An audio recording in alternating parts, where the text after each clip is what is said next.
ആപ്കി അദാലത്തിൽ അണ്ണാ ഹസാരെക്കെതിരായ കുറ്റാരോപണം ഇദ്ദേഹം ലോക്പാൽ എന്ന പേരിൽ സൂപ്പർ ഗവൺമെന്റ് സൃഷ്ടിക്കാൻ നോക്കുന്നു എന്നുള്ളതാണ്.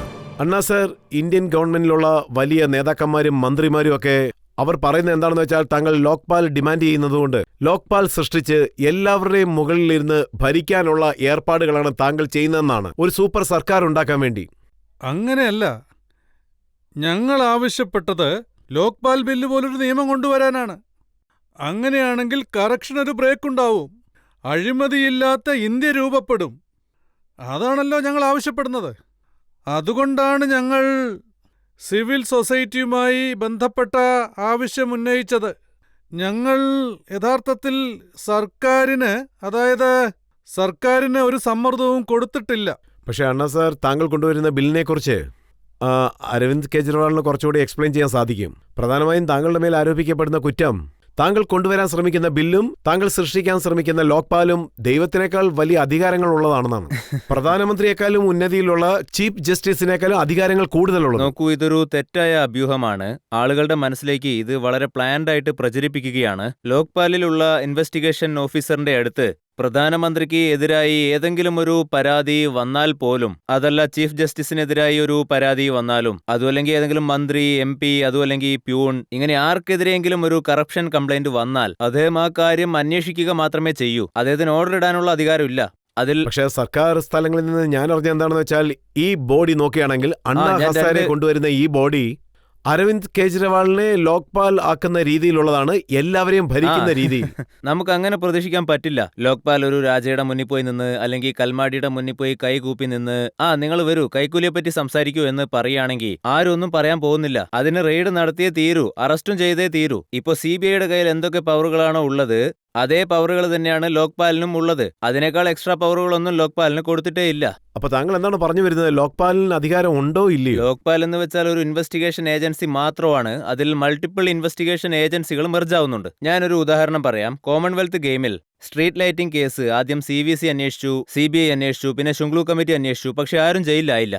ഇങ്ങനെ ഫ്രാക്ചേർഡ് മാൻഡേറ്റിലൂടെ മൾട്ടിപ്പിൾ ബോഡികൾ കൊടുത്ത് ഒരു സിസ്റ്റത്തെ തന്നെ നമ്മൾ ഉണ്ടാക്കിയിരിക്കുകയാണ്. അതുകൊണ്ട് തന്നെ ഇവിടെ ആരും ജയിലിലേക്ക് പോകുന്നില്ല. ഇവിടെ അന്വേഷണം മാത്രമേ നടക്കുന്നുള്ളൂ. ഒരേ കേസ് തന്നെ 3 ഏജൻസികൾ അന്വേഷിക്കുന്ന സാഹചര്യം വരുമ്പോൾ അത് കോടതിയിലെത്തുമ്പോൾ ഒരു ഏജൻസി മറ്റേ കേസ് തകർക്കുന്നു. ഞങ്ങൾ ഒരു സിംഗിൾ ഇൻവെസ്റ്റിഗേഷൻ ഏജൻസി ഉണ്ടാക്കൂ എന്നാണ് പറയുന്നത്. നമ്മുടെ രാജ്യത്ത് ഇപ്പൊ തന്നെ ധാരാളം ഏജൻസീസ് ഉണ്ടല്ലോ.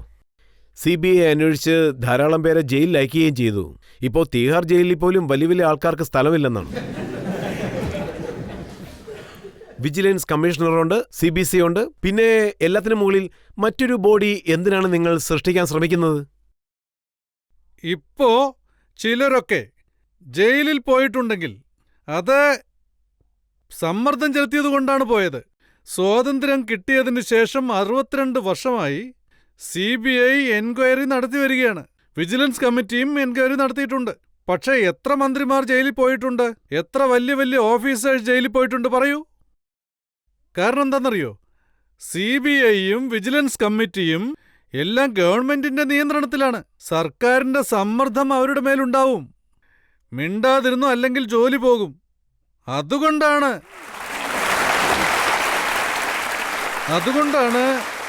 ഈ CBIയും വിജിലൻസ് കമ്മിറ്റിയും ഇത്രയും വലിയ വലിയ കുറ്റങ്ങൾ നടന്നിട്ടും ഒരാളും അകത്തു പോയിട്ടില്ല.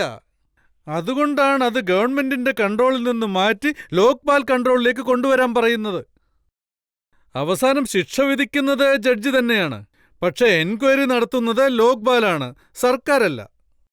സർക്കാരിലുള്ള പവർ ഇങ്ങോട്ട് കൊണ്ടുവരണം. കാരണം സർക്കാരിന് പവർ കൊടുത്താൽ ഒരു കാര്യവും ശരിക്കും നടക്കില്ല. അവർക്ക് അവരുടെ നേട്ടമല്ലേ വലുത്. ആരാണ് നമുക്ക് പറ്റിയ ആളുകൾ, ആരൊക്കെയാണതിൽ നമ്മുടെ ശത്രു, ആരെ നിലനിർത്തണം, ആരെ പുറത്താക്കണം, ഇങ്ങനെയൊക്കെയല്ലേ നമ്മുടെ സർക്കാർ മുന്നോട്ട് പോകുന്നത്.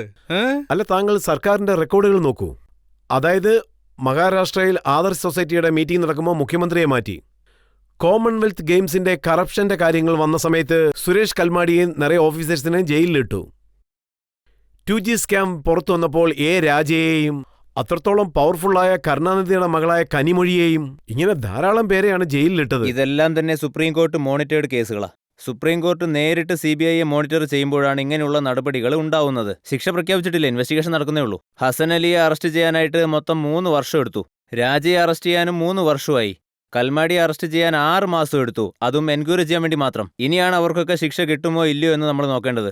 ഇതിനേക്കാളൊക്കെ ഇനിയും എത്ര പേര് പുറത്ത് ചുമ്മാ കറങ്ങുന്നുണ്ടെന്ന് നമുക്കറിയില്ല. ഞാൻ സർക്കാരിന്റെ ഇന്റൻഷനെ കുറിച്ചാണ് താങ്കളോട് ചോദിച്ചത്. ഈ സർക്കാർ അഴിമതിക്കെതിരായിട്ട് പോരാടുന്നതായിട്ട് താങ്കൾക്ക് തോന്നുന്നില്ലേ? ഇത്രയും പേരെയല്ലേ ജയിലിൽ അയച്ചത്?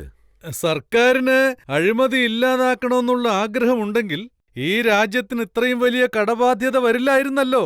എന്തുകൊണ്ടാണ് ഇത്രയും കറക്ഷൻ കൂടി വരുന്നത്? ഇന്ന് ഈ രാജ്യത്ത് സാധാരണ ജനങ്ങൾക്ക് ജീവിക്കാൻ തന്നെ ബുദ്ധിമുട്ടാണ്. കറപ്ഷൻ അത്രയും കൂടുതലാണ്. കൊച്ചു കുട്ടികൾക്ക് സ്കൂളിൽ അഡ്മിഷൻ മേടിക്കണമെങ്കിൽ പൈസ കൊടുക്കാതെ കാര്യം നടക്കില്ല. ഒരു സർട്ടിഫിക്കറ്റ് വാങ്ങണമെങ്കിൽ കൈക്കൂലിയില്ലാതെ നടക്കില്ല. ഇത് സർക്കാരിന് അറിയില്ലെന്നുണ്ടോ? അഴിമതി ഇല്ലാതാക്കണമെന്ന് സർക്കാർ ആത്മാർത്ഥമായി ആഗ്രഹിച്ചിട്ടുണ്ടെങ്കിൽ അതെന്നേ അവർക്കാകാമായിരുന്നല്ലോ. പക്ഷെ സർക്കാരിന് കറപ്ഷൻ ഇല്ലാതാക്കാനുള്ള ഉദ്ദേശമില്ല. അങ്ങനെയാണ് എനിക്ക് തോന്നുന്നത്. അഴിമതി ഇല്ലാതാക്കണമെന്നുള്ള താല്പര്യം ഈ സർക്കാരിനില്ല. കാരണം ഇപ്പോ ഉള്ള ഈ അഴിമതി വീരന്മാരെല്ലാം അടിത്തട്ട് മുതൽ മുകളിലുള്ള ഉദ്യോഗസ്ഥർ വരെ, അവരെല്ലാവരും രാഷ്ട്രീയക്കാർ മുതൽ വലിയ വലിയ ഉദ്യോഗസ്ഥർ വരെ എല്ലാത്തിനും കൂട്ടാണ്. ഈ കൂട്ടുകെട്ടാണ് അഴിമതി വർദ്ധിപ്പിച്ചുകൊണ്ടിരിക്കുന്നത്. അതിന് സർക്കാരിന്റെ ഭാഗത്ത് തന്നെ തെളിവുണ്ടല്ലോ. ഇത് നമ്മുടെ ആളാണെന്ന് പറഞ്ഞ് പോളിറ്റിക്സിൽ രക്ഷപ്പെടുത്താറുണ്ട്. ഇങ്ങനെ പറഞ്ഞാണ് അഴിമതി കൂടി വരുന്നത്. അവർ ആത്മാർത്ഥമായി ആഗ്രഹിച്ചിട്ടുണ്ടെങ്കിൽ അധികമൊന്നും വേണ്ട. 62 വർഷമായി നടക്കാത്തൊരു കാര്യം 10 വർഷം മതി എല്ലാം നേരെയാക്കിയെടുക്കാൻ. പക്ഷേ സർക്കാർ അതിന് മനസ്സ് വെക്കണം. ഞങ്ങൾക്ക് തോന്നുന്നത് ലോക്പാൽ ബിൽ, ഈ യഥാർത്ഥ ലോക്പാൽ ബിൽ കൊണ്ടുവന്നാൽ 62 വർഷം കൊണ്ട് നടക്കാത്തത് 5 വർഷം കൊണ്ട് നിങ്ങൾക്ക് നടന്നു കാണാൻ കഴിയും. ജനങ്ങൾക്ക് യാഥാർത്ഥ്യം എന്താണെന്ന് മനസ്സിലാവൂ. മൻമോഹൻ സിംഗ് സത്യസന്ധനായ വ്യക്തിയാണെന്ന് താങ്കളും അംഗീകരിക്കുന്നു. അദ്ദേഹത്തിന്റെ ഇന്റഗ്രിറ്റിയെക്കുറിച്ച് ആർക്കും ഒരു സംശയവുമില്ല. സോ അദ്ദേഹത്തെക്കാൾ സത്യസന്ധനായിട്ട് വേറെ ആരാണ് ഉള്ളത്?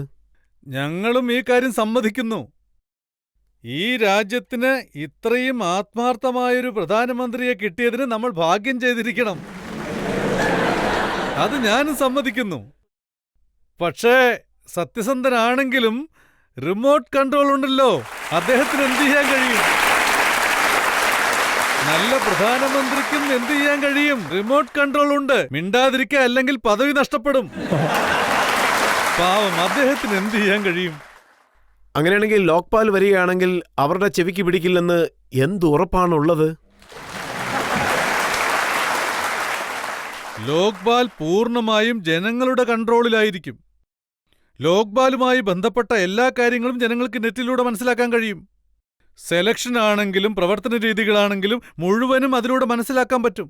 ഇപ്പൊ സർക്കാരിന്റെ പ്രവർത്തന രീതികൾ എടുത്താൽ ട്രാൻസ്പെറൻസി എവിടെയാണ്? എല്ലാം രഹസ്യമായാണ് നടക്കുന്നത്. ട്രാൻസ്പെറൻസി നല്ല രീതിയിൽ ഉണ്ടെങ്കിൽ മാത്രമേ കറപ്ഷന് ബ്രേക്ക് ഇടാൻ കഴിയൂ. ഇന്ന് സർക്കാരിന്റെ ഭാഗത്ത് നടക്കുന്ന എല്ലാ കാര്യങ്ങളും രഹസ്യമായിട്ടാണ് നടക്കുന്നത്. ഞങ്ങൾ ഒരു കാര്യം മാത്രമേ സർക്കാരിനോട് പറയുന്നുള്ളൂ: ഇത് ജനങ്ങളുടെ പണമാണ്. ഒരു ഭിക്ഷക്കാരൻ പോലും ടാക്സ് അടയ്ക്കുന്നുണ്ട്. അതായത് ഒരു സാധാരണ ഭിക്ഷക്കാരൻ അവൻ കുടിലേക്ക് വാങ്ങുന്ന ചെറിയ ചെറിയ സാധനങ്ങൾക്ക് പോലും ടാക്സ് അടയ്ക്കുന്നുണ്ട്. അതായത് ഈ ടാക്സ് വഴി ലഭിക്കുന്ന എല്ലാ പണവും ജനങ്ങളുടെ പണമാണ്. അതായത് ആ പണം ചിലവഴിക്കുമ്പോൾ എത്രയാണ് ചിലവഴിക്കുന്നതെന്ന് ജനങ്ങൾ അറിയണ്ടേ? അതിൽ ട്രാൻസ്പെറൻസി ഉണ്ടാവാൻ പാടില്ലെന്നുണ്ടോ? നമ്മുടെ പണം എന്തിനൊക്കെയാണ് ചെലവിടുന്നത്, എത്ര ചെലവാക്കുന്നു എന്ന് നമുക്കറിയണ്ടേ? ഇപ്പോ സയൻസ് ആൻഡ് ടെക്നോളജി വളരെ ഡെവലപ്പായിട്ടുണ്ടല്ലോ. നെറ്റിലെന്തെങ്കിലും വിവരങ്ങൾ നോക്കിയാൽ ഉടനെ ജനങ്ങൾക്കത് മനസ്സിലാക്കാൻ കഴിയും. പക്ഷേ സർക്കാർ അതിന് തയ്യാറാവുന്നില്ല. എല്ലാം രഹസ്യമായിട്ടാണ് ചെയ്യുന്നത്. പക്ഷേ അതുപോലെ ലോക്പാലിൽ ഒരിക്കലും നടക്കില്ല. പൂർണ്ണ ട്രാൻസ്പെറൻസി ആയിരിക്കും. മുഴുവൻ കൺട്രോളും ജനങ്ങളുടെ കൈകളിലായിരിക്കും. അതായത് ഇന്ത്യയുടെ ചീഫ് ജസ്റ്റിസിനെ അപ്പോയിന്റ് ചെയ്യാനുള്ള ചില പ്രോസസ്സുകളുണ്ട്. അതിൽ സർക്കാരിന്റെ നേരിട്ടുള്ള ഇൻവോൾവ്മെന്റുകളില്ല.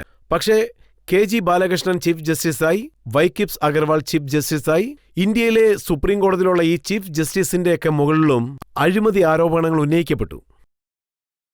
കുറ്റാരോപണം ഉണ്ടാവുന്ന എന്തുകൊണ്ടെന്നാൽ, അതായത് അതുകൊണ്ടാണ് ഞങ്ങൾ പറയുന്നത്, അതായത് ഇപ്പോ നിയമവ്യവസ്ഥയിൽ, അതായത് നമ്മുടെ മുതിർന്ന പ്രധാന ജഡ്ജിമാർ ഇവിടെ ഒരുപാട് പേരുണ്ടല്ലോ.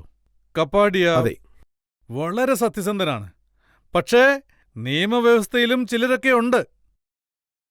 കറപ്ഷൻ ചെയ്യുന്നുണ്ട്. അതുകൊണ്ട് ഞങ്ങൾ പറയുന്നത് എന്തെന്നാൽ നിയമവകുപ്പും ലോക്പാലിന് കീഴിൽ വരണം.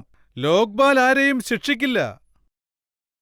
ഒരു സാധാരണ പൗരൻ ഒരു ജഡ്ജിക്കെതിരെ പരാതിയുമായി വന്നാൽ ലോക്പാലിനടുത്ത്, ലോക്പാൽ അത് എൻക്വയറി നടത്തും. എൻക്വയറി മാത്രമേ നടത്തുകയുള്ളൂ. എൻക്വയറി നടത്തിയതിനു ശേഷം ആ റിപ്പോർട്ട് സുപ്രീം കോടതി ജഡ്ജിയെ ഏൽപ്പിക്കും. സുപ്രീം കോടതിയാണ് അവരെ ശിക്ഷിക്കുന്നത്, ലോക്പാലല്ല, സുപ്രീം കോടതിയാണ്. ഇപ്പോൾ CBIയും എൻഫോഴ്സ്മെന്റ് ഡയറക്ടറേറ്റും നേരത്തെ തന്നെ ധാരാളം അഴിമതി കേസുകൾ അന്വേഷിക്കുന്നുണ്ട്. ആ എൻക്വയറിയിൽ ഒരു കുറ്റവും കണ്ടുപിടിക്കാൻ പറ്റുന്നില്ല. സർക്കാർ നേരിട്ട് അതിലൊന്നും തലയിടുന്നതുമില്ല. സുപ്രീം കോടതി മോണിറ്റർ ചെയ്യുന്നുണ്ട്, ഹൈക്കോടതികളിൽ കേസുമുണ്ട്. പലരും ജയിലിലാണ്. ജനങ്ങൾ അവർക്കൊക്കെ ശിക്ഷ കിട്ടുമെന്ന് വിശ്വസിക്കുകയും ചെയ്യുന്നു. ഇങ്ങനൊരു സിസ്റ്റം കറക്റ്റായിട്ട് നടക്കുന്ന സമയത്ത് പക്ഷേ നിങ്ങൾ ഇത് കൊണ്ടുവരുന്ന system ഈ അല്ല. പുതിയ ബിൽ ഞാൻ പറയുന്നത് എന്തിനാണ്? എന്താണെന്ന് വെച്ചാൽ ഇതൊന്നും സിസ്റ്റം അല്ല. ഇത് വെറും എക്സെപ്ഷൻ കേസുകളാണ്. സുപ്രീം കോടതിയെ കൊണ്ട് എല്ലാ CBI കേസുകളും മോണിറ്റർ ചെയ്യുക എന്നത് അസാധ്യമായ ഒരു കാര്യമാണ്. അത് വളരെ ബുദ്ധിമുട്ടാണ്. അത് അവരെ സംബന്ധിച്ച് മാൻഡേറ്റും അല്ല. അതിനാവശ്യമായ ഒരു ആളുകളുടെ എണ്ണമോ ഒന്നും തന്നെ അവരുടെ കയ്യിലില്ല. ഇപ്പൊ നിങ്ങൾ ചോദിച്ചില്ലേ സുപ്രീം കോടതിന് ചില കേസുകൾ ഹാൻഡിൽ ചെയ്യാൻ പറ്റില്ലേ എന്ന്. ആ വാക്യൂം ഫിൽ ചെയ്യാനാണ് ഇപ്പോൾ ലോക്പാൽ വന്നിരിക്കുന്നത്. ലോക്പാൽ ഒരു ഇൻഡിപെൻഡന്റ് ബോഡിയായി തന്നെ തുടരും. ആ ഇൻഡിപെൻഡന്റ് ബോഡിയും പിന്നെ അതിന്റെ താഴെയുള്ള ഒരു സിസ്റ്റവും എല്ലാം ശരിയായി നടക്കുന്നുണ്ടോ എന്ന് എൻഷുർ പക്ഷേ ചെയ്ത് നിങ്ങൾ സൃഷ്ടിക്കുന്ന ലോക്പാൽ നോക്കുകയാണെങ്കിൽ പ്രധാനമന്ത്രിയേക്കാൾ കൂടുതൽ അധികാരങ്ങൾ ഉള്ളതുപോലെ അല്ല, തോന്നുന്നു. അങ്ങനെയല്ല. സുപ്രീം കോടതി ചീഫ് അത് ഞാൻ- ജസ്റ്റിസിനേക്കാൾ മുകളിലായിരിക്കും. പറയാം. ജസ്റ്റിസ് കപാഡിയ സത്യസന്ധനാണെന്ന് താങ്കൾ പറയുന്നു. അദ്ദേഹത്തിന്റെ മുകളിൽ മറ്റൊരാളെ ഇരുത്തൂ. ഇപ്പോൾ ഒരു ജഡ്ജിക്കെതിരായി കംപ്ലൈന്റ് വരികയാണെങ്കിൽ DSP ലെവലിലുള്ള ഉദ്യോഗസ്ഥനാണ് അത് അന്വേഷിക്കുക. ഒരു DSP ലെവലിലുള്ള ഉദ്യോഗസ്ഥനാണ് അത് അന്വേഷിക്കുക. നമ്മുടെ PF സ്കാം കേസ് നടന്നതുപോലെ. PF scam case, provident fund കേസിൽ എന്താ നടന്നതെന്ന് വെച്ചാൽ സുപ്രീം കോടതി ജഡ്ജിക്കെതിരെ അന്വേഷണം നടന്നു. അതൊരു DSP ലെവൽ ഉദ്യോഗസ്ഥനാണ് അന്വേഷിച്ചത്. എന്ന് വെച്ചാൽ ഒരു DSP സുപ്രീം കോടതി ജഡ്ജിയേക്കാളും അധികാരമുള്ളവരായി മാറിയെന്നാണോ? അദ്ദേഹം എൻക്വയറി കഴിഞ്ഞതിന് ശേഷമാണ് കോർട്ടിൽ ഇതിനെപ്പറ്റി ഫയൽ ചെയ്യുക. ആരും ആരുടെയും മുകളിലായി മാറുകയല്ല, പക്ഷേ നാട്ടിലൊരു തെറ്റിദ്ധാരണ പരത്തുകയാണ്. അതായത് ഒരു സൂപ്പർ സ്ട്രക്ചർ എല്ലാവരുടെ മുകളിലും വരികയാണെന്ന്. പക്ഷേ യാഥാർത്ഥ്യത്തിൽ അങ്ങനെയൊന്നുമില്ല. ഒരു കംപ്ലൈന്റ് വരികയാണെങ്കിൽ അതിനെപ്പറ്റി എൻക്വയറി നടത്തും, അതിനുശേഷം അത് കോർട്ടിലേക്ക് കൊണ്ടുപോകും. അതല്ലാതെ വേറെ ഒന്നുമില്ല. അണ്ണാ സാർ, താങ്കൾ പ്രധാനമന്ത്രിയെയും ലോക്പാലിന്റെ അന്വേഷണ പരിധിയിൽ കൊണ്ടുവരണമെന്നാണ് പറയുന്നത്. പക്ഷേ പ്രധാനമന്ത്രി വലിയൊരു പദവിയിലുള്ള വ്യക്തിയല്ലേ? അദ്ദേഹത്തിന് പലപ്പോഴും കഠിനമായ തീരുമാനങ്ങളൊക്കെ എടുക്കേണ്ടി വരും. ചിലർക്കെതിരായ നടപടികളും എടുക്കേണ്ടി വരും. അതുകൊണ്ട് തീർച്ചയായും പലർക്കും അദ്ദേഹത്തിനോട് ദേഷ്യം കാണും, അതൃപ്തിയും കാണും. പക്ഷെ പ്രധാനമന്ത്രി പാർലമെന്റിനാണ് ഉത്തരം നൽകേണ്ടത്. അങ്ങനെയുള്ളപ്പോൾ അദ്ദേഹം മറ്റൊരു സ്ഥലത്ത് ഉത്തരം നൽകേണ്ടതും മറ്റൊരാൾ അദ്ദേഹത്തെ എൻക്വയറി ചെയ്യുന്നതും ഇത് എത്രത്തോളം ശരിയാണ്? പാർലമെന്റിലുള്ള പ്രതിനിധികളെ തെരഞ്ഞെടുക്കുന്നത് ഇവിടെയുള്ള ജനങ്ങളാണ്. വോട്ടേഴ്സിനേക്കാൾ അവർക്ക് വലിയ സ്ഥാനമൊന്നുമില്ല. ഈ രാജ്യത്തിന്റെ യഥാർത്ഥ മുതലാളിമാർ ജനങ്ങളാണ്. ഈ പാർലമെന്റ് മെമ്പേഴ്സ് എല്ലാവരും തെരഞ്ഞെടുപ്പ് സമയത്ത് പ്രചരണത്തിനായി വരുമ്പോ എന്താണ് പറയുന്നത്? പ്രിയപ്പെട്ട പ്രജകളെ, നിങ്ങൾ രാജാക്കന്മാരാണ്, ഞങ്ങൾക്കൊരു അവസരം തരൂ എന്ന് രാജാവെന്നല്ലേ പറയുന്നത്. അങ്ങനെയാണ് പറയുന്നത്. ഇപ്പൊ എന്തു പറ്റിയെന്ന് വെച്ചാൽ തങ്ങൾ രാജാവാണെന്നുള്ളത് ജനങ്ങൾ തന്നെ മറന്നു. അതാണ് സത്യം. അതുകൊണ്ടാണ് അടിമകളെല്ലാം രാജാക്കന്മാരായി, രാജാക്കന്മാരെല്ലാം അടിമകളായി, തലകീഴായി. അതേപോലെ പിന്നെ എല്ലാ പണവും രാജ കൊള്ളയടിക്കുകയും ചെയ്തു. വേറൊരു തെറ്റിദ്ധാരണ കൂടി പ്രചരിപ്പിക്കാൻ നോക്കുന്നുണ്ട്. അതായത് പ്രധാനമന്ത്രി ഈ ആന്റി കറപ്ഷൻ ലോയുടെ അണ്ടറിൽ വരില്ല എന്ന്. ഇപ്പോൾ അത് മാറ്റാൻ പോവാണെന്നും പറയുന്നു. ഇത് പൂർണ്ണമായും തെറ്റാണ്. കഴിഞ്ഞ 62 വർഷങ്ങളായി പ്രിവെൻഷൻ ഓഫ് കറപ്ഷൻ ആക്ടിന്റെ അണ്ടറിൽ പ്രധാനമന്ത്രിയും ഉൾപ്പെടുന്നുണ്ട്. വ്യത്യാസം എന്താണെന്ന് വെച്ചാൽ പ്രധാനമന്ത്രിയെ എൻക്വയറി ചെയ്യുക CBI മാത്രമായിരുന്നു. പക്ഷേ CBI പ്രധാനമന്ത്രിയുടെ കൺട്രോളിലും ആയിരുന്നു. പക്ഷെ ഞങ്ങൾ പറയുന്നത് പ്രധാനമന്ത്രിയെ എൻക്വയറി ചെയ്യേണ്ടത് CBI അല്ല, പകരം ലോക്പാൽ ആണ് എന്നാണ്. ശരി, താങ്കൾ പറയുന്നത് പോലെ തന്നെ സർക്കാരിന്റെ നിയന്ത്രണത്തിൽ ഇല്ലാത്ത ഒരു ലോക്പാൽ വരികയാണെങ്കിൽ അത് എല്ലാവരെയും എൻക്വയറി ചെയ്ത് സുപ്രീം കോടതിയിൽ സ്റ്റേറ്റ്മെന്റ് കൊടുക്കാം. പക്ഷേ ആ ലോക്പാൽ തന്നെ തെറ്റായി മാറിയാൽ പിന്നെ എന്ത് ചെയ്യാൻ സാധിക്കും? ഒരുപക്ഷെ ലോക്പാലിൽ എന്തെങ്കിലും മിസ്റ്റേക്ക് പറ്റിയാൽ ലോക്പാലിന്റെ പ്രവർത്തനം നിരീക്ഷിക്കാനായി 5 കമ്മിറ്റികൾ മുകളിലുണ്ടാകും. ലോക്പാലിൽ പ്രവർത്തിക്കുന്നവരുടെ മേൽ കംപ്ലൈന്റ് കിട്ടിയാൽ 1 മാസം കൊണ്ട് ആക്ഷൻ എടുത്ത് അവരെ പദവിയിൽ നിന്ന് നീക്കം ചെയ്യും. തക്കതായ നടപടിയെടുക്കും. അവരവരുടെ പദവിയിൽ നിന്ന് നീക്കം ചെയ്യും. അതിനുള്ള പ്രൊഫഷണൽ ഉണ്ട്. സെൻട്രൽ വിജിലൻസ് കമ്മീഷണർ CBC ഉണ്ടായപ്പോൾ അതിന്റെ ഹെഡായിട്ട് വളരെ സിൻസിയറായ ഒരു ഉദ്യോഗസ്ഥനെയാണ് നിയമിച്ചത്. ഇപ്പോൾ CBC വന്നപ്പോൾ CBIയിൽ ഒരു തെറ്റും സംഭവിക്കില്ലെന്ന് പറഞ്ഞു. അപ്പോയിന്റ്മെന്റിൽ ഏത് കേസാണ് ഇൻവെസ്റ്റിഗേറ്റ് ചെയ്യണമെന്ന് CBCക്ക് അധികാരം നൽകി. പക്ഷേ അതിനുശേഷം എന്താണ് സംഭവിച്ചത്? CBCയുടെ രൂപം തന്നെ മാറി. അവിടെ തോമസിനെ പോലുള്ള ഒരാളെ അപ്പോയിന്റ് ചെയ്തു. അങ്ങനെയുള്ളപ്പോൾ ലോക്പാലിൽ സൃഷ്ടിക്കാൻ പോകുന്ന 11 അംഗ കമ്മിറ്റിയിൽ ഇങ്ങനെയുള്ള ആളുകൾ വരില്ലെന്ന് എന്ത് ഗ്യാരണ്ടിയാണുള്ളത്? അഴിമതി മറയ്ക്കുന്നവരായിട്ട് അല്ലെങ്കിൽ ചിലരെ രക്ഷപ്പെടുത്തുന്നവരായിട്ട്? ഇതിലെന്താ പറഞ്ഞിരിക്കുന്നതെന്ന് വെച്ചാൽ ആരാണെങ്കിലും നേരിട്ട് പോയി സുപ്രീം കോടതിയിൽ കംപ്ലൈന്റ് കൊടുക്കാം. സുപ്രീം കോടതി 3 മാസത്തിനുള്ളിൽ എൻക്വയറി തീർക്കണം. എൻക്വയറിയിൽ തെളിവ് ലഭിക്കുകയാണെങ്കിൽ ആ ലോക്പാൽ മെമ്പറിനെ പുറത്താക്കാനായിട്ട് ഓർഡർ പുറപ്പെടുവിക്കാം. സോ ഈ ഒരു സിസ്റ്റത്തിന്റെ ഇന്റഗ്രിറ്റി അത് സംരക്ഷിക്കാനായിട്ട് ഇതിനുള്ളിൽ തന്നെ ഒരുപാട് പ്രൊവിഷൻസ് ഉണ്ട്. ഇനിയും സജഷൻസ് ഉണ്ടെങ്കിൽ നമുക്ക് അതും ഇതിൽ ഉൾപ്പെടുത്താവുന്നതാണ്. പക്ഷെ താങ്കൾ പറയുന്ന പല സജഷൻസ് നോക്കുകയാണെങ്കിൽ ആ ന്യൂസ് പേപ്പറിൽ വരുന്ന പല ന്യൂസുകളും കാണുമ്പോൾ സർക്കാർ അത് അംഗീകരിക്കുന്നത് പോലെ തോന്നുന്നില്ല. അതെ, സർക്കാർ ഇപ്പോൾ അതിനെ നിഷേധിക്കുന്നു. കാരണം അവരുടെ അധികാരം നഷ്ടപ്പെടുമല്ലോ. ഈ പോളിറ്റിക്സിൽ ഇതാണ് ഏറ്റവും വലിയ കുറവ്. അതായത് ജനങ്ങൾ അവരെ സേവിക്കാൻ വേണ്ടിയാണ് എന്നെ തെരഞ്ഞെടുത്തിരിക്കുന്നത്. അങ്ങനെയുള്ളപ്പോൾ ഈ നാടിനും ജനങ്ങളെയും ഞാൻ സേവിച്ചേ പറ്റൂ. ആ ഒരു വിഷയം തന്നെ അവർ മറന്നുപോവുകയാണ്. അധികാരത്തിൽ നിന്ന് പണം, പണത്തിൽ നിന്ന് അധികാരം, ഇതിന്റെ പിന്നാലെയല്ലേ ഓടുന്നത്. ഒരു ഹിന്ദു മരിച്ചുപോയാൽ അയാളെ 4 പേർ ചേർന്ന് ചുമലിൽ ചുവന്നുകൊണ്ടുപോകും. മുസ്ലിമായ ആരെങ്കിലും മരിച്ചാൽ അതിനെ മൂടി അലങ്കരിച്ച് കൊണ്ടുപോകും. ക്രിസ്ത്യാനികൾ ആരെങ്കിലും മരിച്ചാൽ പെട്ടിക്കകത്ത് അടച്ചു വെച്ച് അതിനെ കൊണ്ടുപോകും. പക്ഷേ ചില രാഷ്ട്രീയക്കാരുടെ വിചാരം എന്തെന്ന് വെച്ചാൽ ശ്മശാനത്തിലേക്ക് പോകുമ്പോൾ പോലും കസേരയിലിരുന്ന് വേണം പോകാനെന്നാണ് ആഗ്രഹിക്കുന്നത്. അതുകൊണ്ടാണ് രാജ്യത്തിന്റെ അവസ്ഥ ഇങ്ങനെയായത്. അതുകൊണ്ടാണ് നമ്മുടെ അവസ്ഥ ഇങ്ങനെയായത്. നമ്മുടെ രാജ്യം ഇന്ന് ഈ അവസ്ഥയിലായത് അവര് കാരണമാണ്. സേവനമെന്ന മനോഭാവം തന്നെ ഇല്ലാതായി. ഭഗത് സിംഗ്, സുഖ്ദേവ്, രാജഗുരു, അങ്ങനെ എത്രയെത്ര പേർ, ലക്ഷക്കണക്കിന് പേർ ത്യാഗം ചെയ്തതാണ്. അവരെന്തിനാണ് അത് ചെയ്തതെന്ന് പോലും ഇവിടെ ആർക്കും ഓർമ്മയില്ല. പറയുന്ന ഫോർമാറ്റ് സർക്കാർ അംഗീകരിക്കാൻ തയ്യാറല്ല. സർക്കാർ ഒന്നും അംഗീകരിക്കാൻ തയ്യാറല്ല. താങ്കൾ CVCയുടെ എക്സാമ്പിൾ പറഞ്ഞിരുന്നില്ലേ, the devil lies in details. Government ഒരു പേരിന് മാത്രം അവിടെ CVC എന്നൊന്ന് ഉണ്ടാക്കി വെച്ചിരുന്നു. അതുപോലെ തന്നെ CBIയുടെയും കാര്യം. ഇപ്പോൾ ജനങ്ങൾ എന്താ പറയുന്നതെന്ന് വെച്ചാൽ ലോക്പാലിനെ ജോക്പാലാക്കി മാറ്റാൻ പോവുകയാണ് എന്ന്. അതായത് ഗവൺമെന്റ് ഇപ്പോൾ എങ്ങനെയുള്ള നിയമങ്ങളാണ് ഉണ്ടാക്കാൻ പോകുന്നതെന്ന് വെച്ചാൽ അതിനകത്ത് പ്രധാനമന്ത്രി ഉണ്ടാവില്ല, ജുഡീഷ്യറിയും അതിനകത്ത് ഉണ്ടാവില്ല, മെമ്പർ ഓഫ് പാർലമെന്റും അതിന്റെ അണ്ടറിൽ വരുന്നില്ല, അവരുടെ താഴെയുള്ള ഓഫീസേഴ്സും അതിൽ വരുന്നില്ല. സോ ഇതിൽ ആരാ ഉൾപ്പെടുക എന്ന് ഞങ്ങൾ മീറ്റിംഗിൽ വെച്ച് ചോദിച്ചു. ജനങ്ങൾ തന്നെ വേറെ ആരാ? അതിന് ഗവൺമെന്റ് എന്താ പറഞ്ഞെന്ന് വെച്ചാൽ 2500 മുകളിലുള്ള സീനിയർ ഓഫീസേഴ്സിനെ മാത്രമേ അന്വേഷിക്കൂ എന്ന്. അങ്ങനെയൊന്നും കറപ്ഷൻ ഇല്ലാതാവാൻ പോകുന്നില്ല. ഒരു ചെറിയ ബിൽഡിംഗിൽ ഒരു ചെറിയ ഓഫീസ് തുറന്ന് ഞങ്ങൾ ലോക്പാൽ ഉണ്ടാക്കി എന്ന് പറയും. പക്ഷേ ഞങ്ങൾക്ക് ഈ ജോക്പാൽ അല്ല ആവശ്യം, ഞങ്ങൾക്ക് ലോക്പാൽ തന്നെയാണ് ആവശ്യം.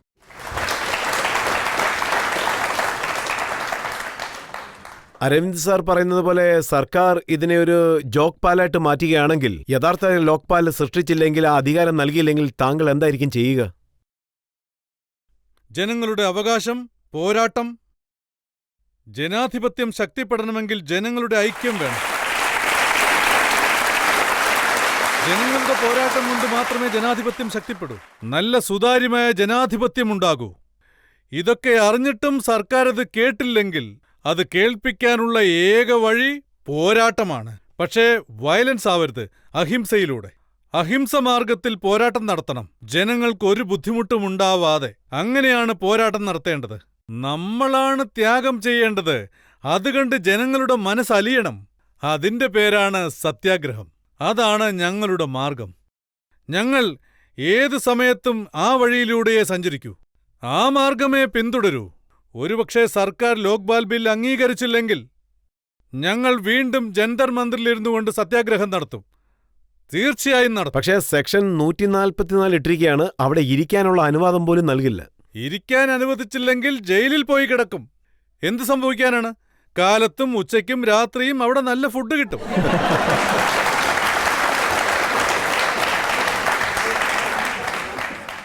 അതായത് സമാധാനത്തോടെ പോരാട്ടങ്ങൾ നടത്തിയാലും അല്ലെങ്കിൽ ധർണ നടത്തിയാലും പോലീസ് ലത്തിച്ചാർജ് നടത്തും, ടെയർ ഗ്യാസ് ഉപയോഗിക്കും. രാംലീല മൈതാനത്തിൽ കണ്ടതല്ലേ? ലാത്തിയടി കൊള്ളാനും ഞങ്ങൾ ഒരുക്കമാണ്. ജനങ്ങൾക്ക് വെടിയേറ്റിരിക്കുന്നു. പിന്നെയാണോ ഇത്? ലക്ഷക്കണക്കിന് പേർ ജീവത്യാഗം ചെയ്തില്ലേ? ലാത്തി ചാർജൊന്നും ഞങ്ങൾ ഭയപ്പെടില്ല. ഇത് 2ാം സ്വാതന്ത്ര്യ സമരമെന്ന് വേണമെങ്കിൽ പറയാം. യഥാർത്ഥ സ്വാതന്ത്ര്യം കിട്ടിയിട്ടില്ല. വെള്ളക്കാര് പോയി, കറുത്തവര് വന്നു, അത്രയേ ഉള്ളൂ. അതുകൊണ്ട് ഇനിയൊരു സ്വാതന്ത്ര്യ സമരം ഞങ്ങൾക്ക് നടത്തേണ്ടി വരും.